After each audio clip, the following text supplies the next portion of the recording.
Well, welcome to part 3 of the series that we are calling Traveling Light. And just in case you weren't here or didn't tune in for parts 1 or 2, the premise of the series is really simple. As we get to a new year, 2021, we know that there's all sorts of optimism that this year will be better than the last, and it's hard to make it any worse. Sorry to jinx it, but as we go into a new year, one thing we learned from the last year is that it seems like a lot of people, not just people out there, but people in here, are really struggling with taking offense at quite a few things. So that's what this series is all about. How to be better at taking offense from people.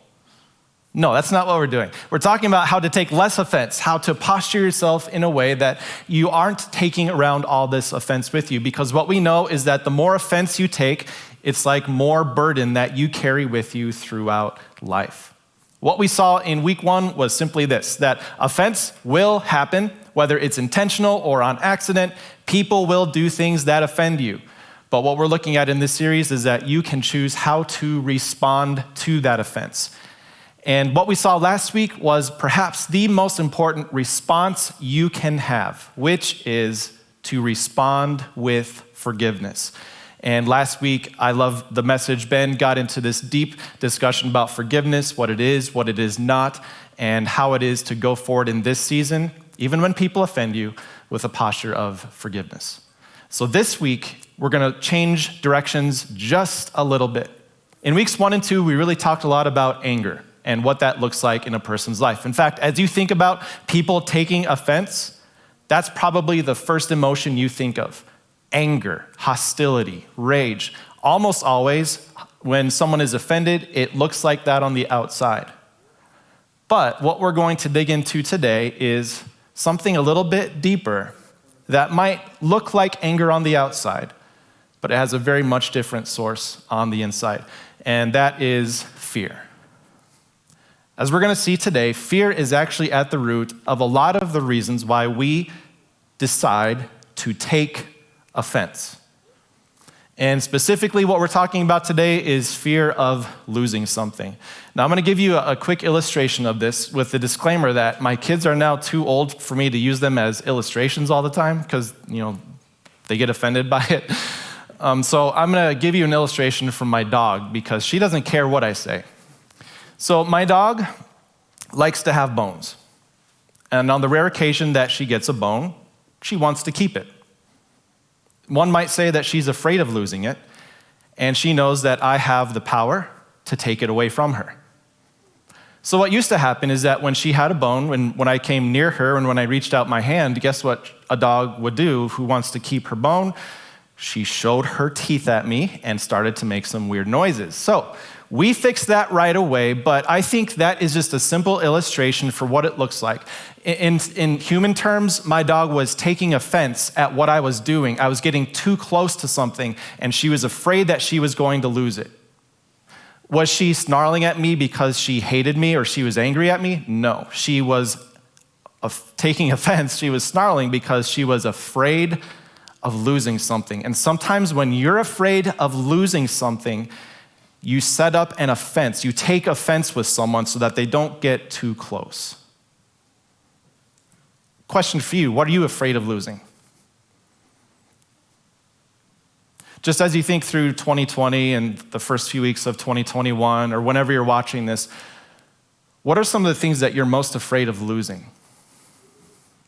One of the things that I'm most afraid of losing is people's approval of me.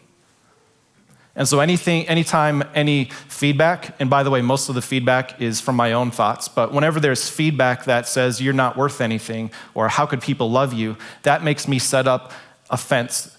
That makes me take offense. And I've found myself taking offense where no one even intended offense to be taken because I was so afraid of losing people's approval of me. That's just one quick example. What are you afraid of losing? Is it respect? Are you afraid of losing some time? Are you afraid of losing the approval of a parent? Are you afraid of losing the respect of the people at work? In each of our lives, there's maybe an area or two where we're a little bit more sensitive, where we're afraid of losing something. And so the moment someone gets too close, we take offense. Because as everyone knows, the best form of defense is a good offense. Number 1 on the sheets for this week. Taking offense can be a form of defense. It's like you're setting up this fence, this wall between you and the other person. As soon as they venture into a topic, you basically, through your body language or even through your words, you tell them, don't you dare come any closer. Don't you talk to me about how good of a mother I am. Don't you dare talk to me about how I'm qualified to do this job. You have no right to go past that line. We take offense when someone gets too close to something that we are afraid of losing.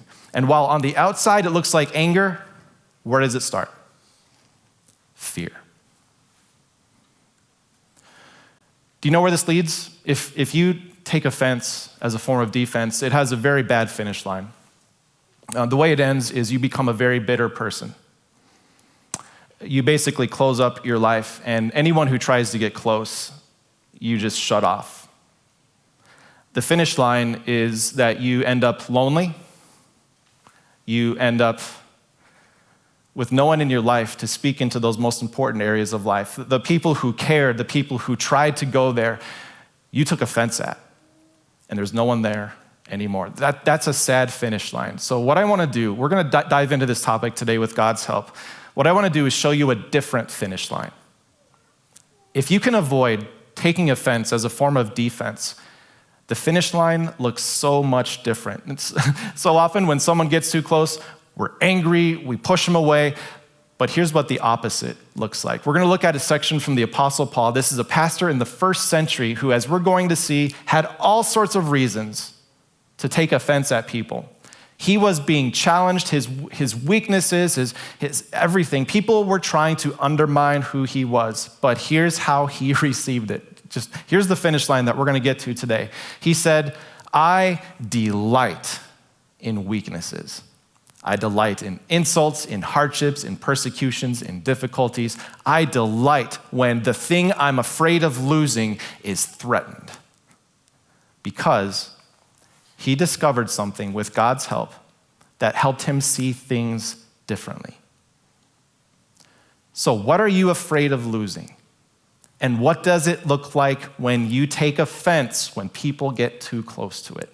Today, with God's help, with Paul's words and God's wisdom, I want to show you a different path forward to deal with the offense that you've been taking. And here's a big disclaimer. As you walk away from this message today, I know this is true of me. I know you're going to be thinking in the back of your head, oh, I wish so-and-so was listening to this. They could have been really helped by this message today. This isn't about so-and-so. This is about the fear in your heart. Because when you apply this to yourself, it shows even those who aren't here a better way forward. So we're going to look at what the Apostle Paul discovered with this regard, how he got to a place where he could delight in these things, and delight in weakness, delight in insults. And to set the stage just a little bit, you have to understand that the Apostle Paul did not have an easy life. Yes, he was this special person who wrote a third of the New Testament, and you see his name dedicated on church buildings across the world to this day. But he did not have an easy life. In order to share Jesus with people, he had to go through all sorts of persecutions and insults and troubles and hardships, to the point where if anyone had a right to take offense, it probably would have been him. And things got really bad, as we're about to see. He wrote a letter that we call 2 Corinthians. It was a letter written to some Christians in the first century. And one of the things that they were wrestling with was whether or not they should even be listening to Paul. Because the thing that Paul needed the most was now being threatened to be taken away from him. It was his authority. Paul's authority was being questioned. In other words, sometimes we read the Bible today and we're like, okay, this is truth. Well, back then, as people were reading Paul's words, they were saying, who cares what this guy says?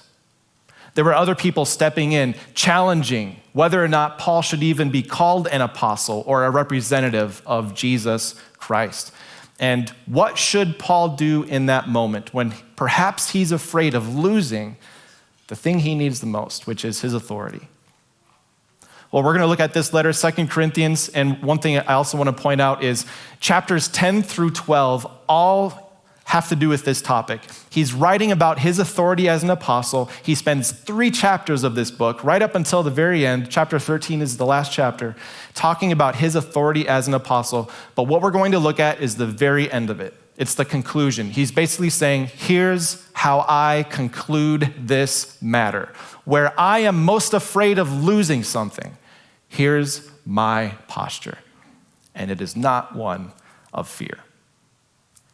Here's where we're going to start. We're going to start in chapter 12, verse 6, where Paul said this: even if I should choose to boast, in other words, here's why you should listen to me, here's why I should have authority, here are my credentials. Even if I should choose to boast, I would not be a fool, because I would be speaking the truth. I have every right to set forth for you my credentials, and you should all be so impressed of what I can do and what I have done and what God has done for me. He says, I could go there, but I won't, because that changes the focus of what I came to share. Instead, he goes on like this in verse 7. He says, therefore, in order to keep me from being conceited, and I have to pause right there because I think every time I take offense, it's because I'm conceited. It's because I think the world should revolve around me. How dare you? How dare they? And I put my beliefs and my preferences above everyone else's. So Paul says, that was my temptation too. But to keep me from being conceited, that everything should revolve around me, something happened that I never would have chosen. I was given a thorn in my flesh, a messenger of Satan to torment me. What we know about this, thorn in the flesh, a messenger of Satan, what we know about this is that there's a lot we don't know. I probably spent too much time in commentaries this week, just listening to different people's takes on it. This thorn in the flesh, what we know, it was something that was bothering Paul. Some think it was a physical thing. Some call it a spiritual thing. Some say it was an intellectual or emotional thing. It runs the gamut. Even with physical ailments, some people thought it was an eyesight issue. Some people thought it could be a speech impediment. It could be recurring things from malaria and fevers that would flare up. It could be epilepsy. There's all sorts of ideas out there about what this thorn in the flesh, this messenger of Satan that was tormenting him, could have referred to. But I think it's a good thing that we don't know. If we knew what his thorn in the flesh was, this thing that was slowing him down, this weakness that he had, this fear that he had within him, if we knew what it was, I think we'd be quick, it would be easy to lose sight of our thorns, our issues, our ailments. But best guess is that this was something physical going on with Paul, something with his body, something that would have been embarrassing. And based on how he explains it, something that maybe he even thought got in the way of his work that he wanted to do. I'm wondering if you might have something like that in your life. Something going on physically. Even if you're just in middle school, it's like, why is my nose shaped the way it is? Things that we wish were different about ourselves. And as you get older, I think those things get more serious, medical issues. And maybe for you, the thorn in the flesh isn't necessarily you right now. Maybe it's the person next to you. Maybe it's someone you love.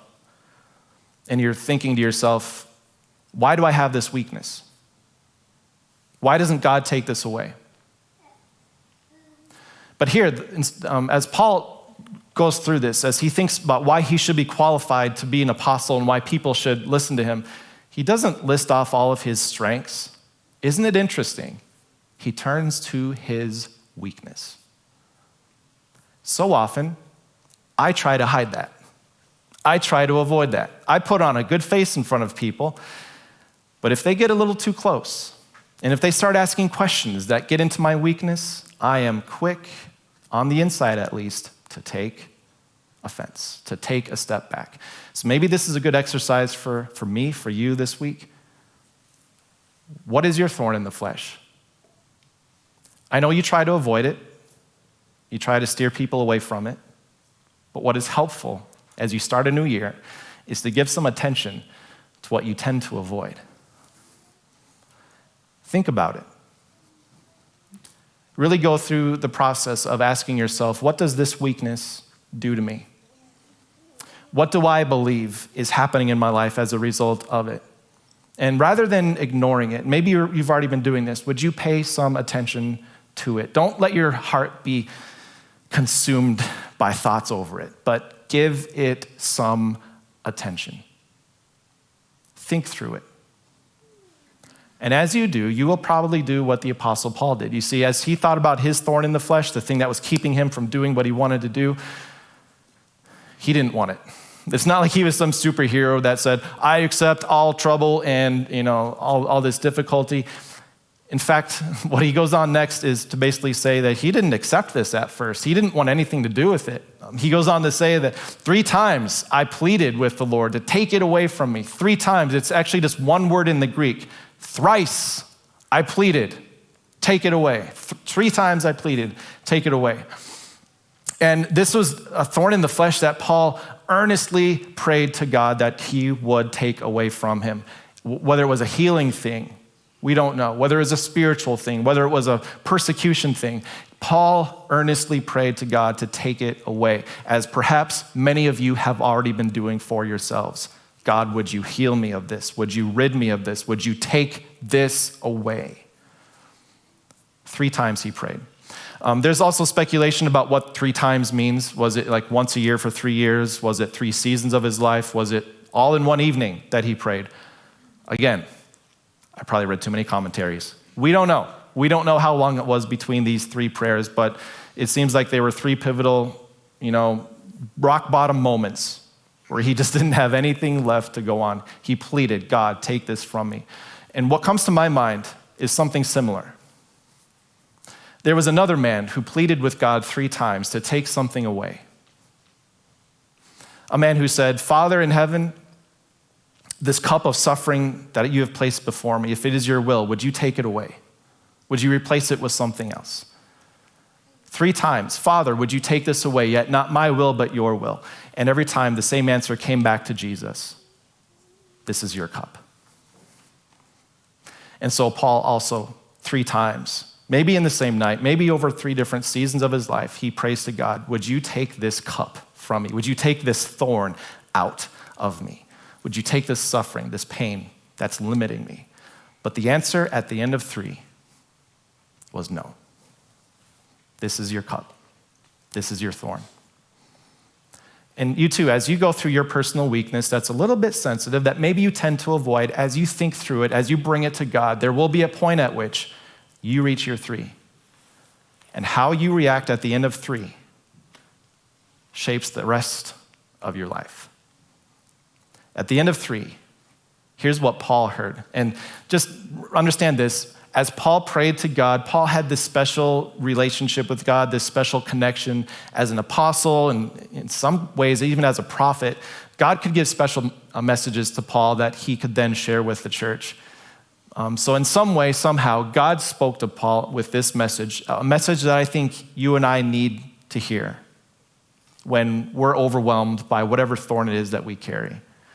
Paul says this, God said to me, the same thing he would say to you and to me, my grace is sufficient for you. And then it literally goes on in the Greek, my grace is sufficient for you because power is completed in weakness. Completed, made perfect. The same word that Jesus used on the cross when he said it is finished. God's power is finished. It's made perfect in our weakness. God can only fill up what is empty. And in our weakness, we see our need and our desperation for him. So it was amazing in this moment. This is so beautiful. I think we should print this out and just put it everywhere. Put it on your desk. Put it on your bathroom mirror. Power is made perfect in weakness. Every time Paul was confronted with his limitations, it would not be a continual, oh God, please take this away. But at the end of 3 prayers, he accepted the thorn in his flesh that God had given. And now it served a purpose. It did not limit him. It might have limited what he could do, but this weakness poured into who he was. He needed the power of God. He needed God's comfort. So as Paul went through this change, this is such a big mind shift in his own brain. He had to go through a different way of looking at his personal thorn in the flesh, and he ascribed to it a godly, divine purpose. This was not something he would have chosen. It was something that was given to him. And as such, his change of attitude is reflected in what he said next.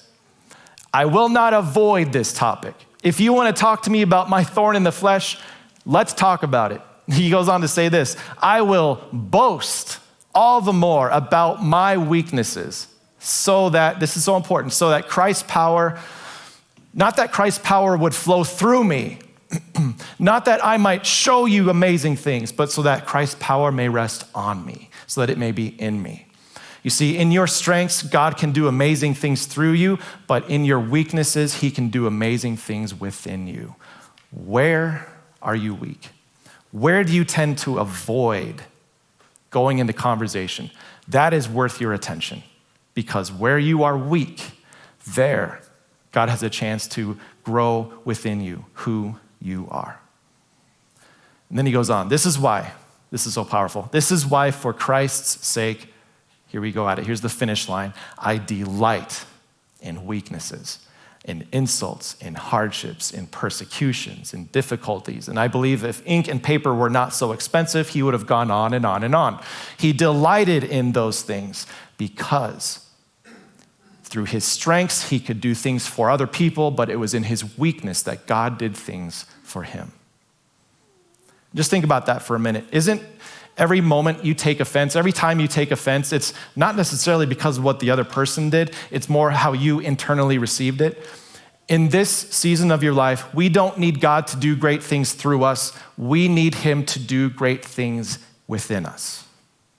And that starts by recognizing your weaknesses, praying that God might take it away, absolutely. But if his answer is no, to see that there's a divine purpose in what you never would have chosen for yourself. And there's two more phrases I'm going to put up here. You're going to know them right away, but don't just rush to the end. Here's how he finishes off this section. He says, for when I am weak, then you better keep your distance. No. When I'm weak, you better wait till I have my morning coffee before you talk to me. When I'm weak, I'll be quick to take offense, and you should just understand that I'm under a lot of pressure. And no. His mindset was focused on the power that God had in him. When I am weak, then, you know the words, then I am strong. When I am weak, then I am strong. When I'm emptied of my own power, of what I can do for people, then I am filled with strength on the inside because of what God can do within me. And as you think through all this, there's an important thing I want to work in here, and that's simply this. So often we view our lives as God just wants to use us for something. I don't know where we get this idea from, but sometimes we look at our weaknesses and we think to ourselves, oh, God can do great things through me in spite of my weaknesses. You're not a tool. God doesn't use you as a tool to do things in this world. He loves you, not because of what you do. He loves you because you're his child through Christ. He loves you. So it's not that God uses you in spite of your weaknesses. That's not how you should view your weaknesses. Here's a different way to view it. God uses your weaknesses to strengthen you. This isn't about the other person. This isn't about, oh, I hope they're listening. This is about dealing with the own fears that you have in your own heart. And so why don't we go back to that question? What are you afraid of losing?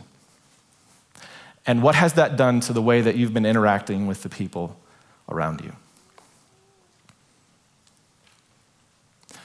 I think of this question in terms of how God would answer that too.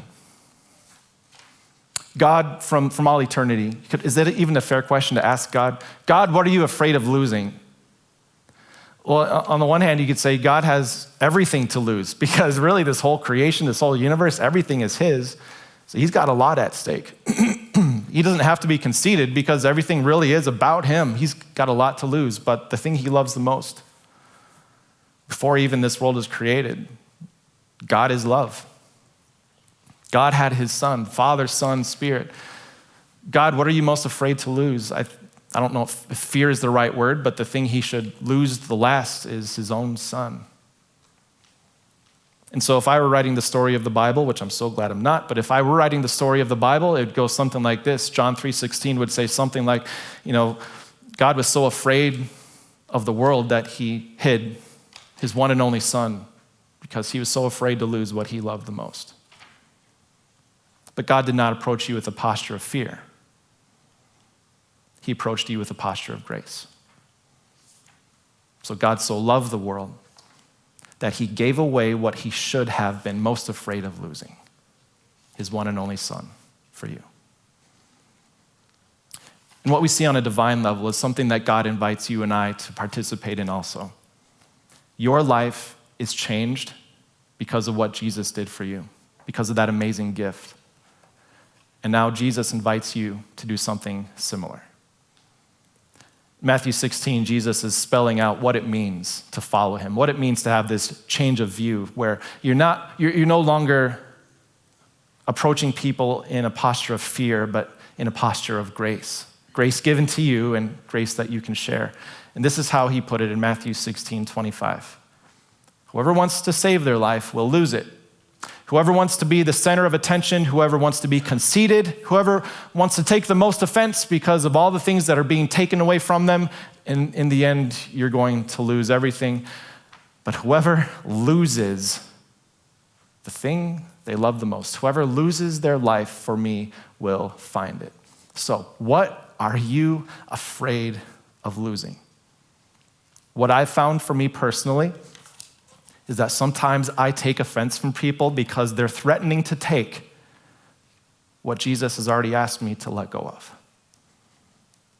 Are you afraid of losing your pride, losing your time, losing your money, losing whatever? Jesus has already asked you to let that go. And if you had a perspective where modeling again what God has done for you, giving by grace what he should have been most afraid to lose, what if you put that into practice in your own life? Or I'll put it this way. What offense would you let go if you had nothing to lose? I think that's a question worth your attention this week. Sometimes we take offense, not because it's an irrational reaction in anger, but because it's deeply seated in fear, namely fear in something that we have to lose. Would you pay attention this week to some of the things that you've been avoiding? If necessary, bring those weaknesses to God himself.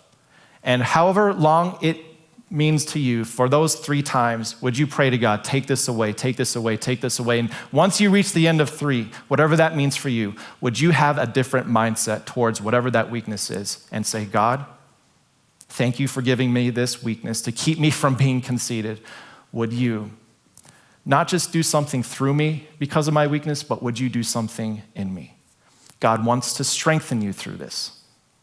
And as you seek to let go of all the things that Jesus has invited you to let go of, what I believe you'll find is that you will be quick to let go of your offenses and to travel light this year. Let's pray. Dear Father in heaven, some people who are tuned in, who are listening, who are here in the room, they're carrying a lot, and they've been carrying it for a while. And I know it's easy for me to share some principles from your word. I thank you so much for the truth that you've inspired us with today. And I know that also it can be really difficult to really dig into this because some of us have been carrying a thorn in the flesh for quite a while. Maybe some of us have been praying earnestly, would you take it away? Would you take it away? But it seems the answer is no, that you want it to remain with us.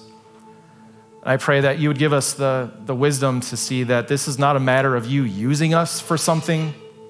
We're not some story to tell, but we are your children, and it is through our weaknesses that you fill us internally with strength. So let us be careful and give us the courage to be able to identify when it is someone is getting too close to a topic and our instinct is to take offense. But would you help us to let go and to let you fill us up with your strength? pray all this in the powerful, saving name of Jesus, our Savior. Amen.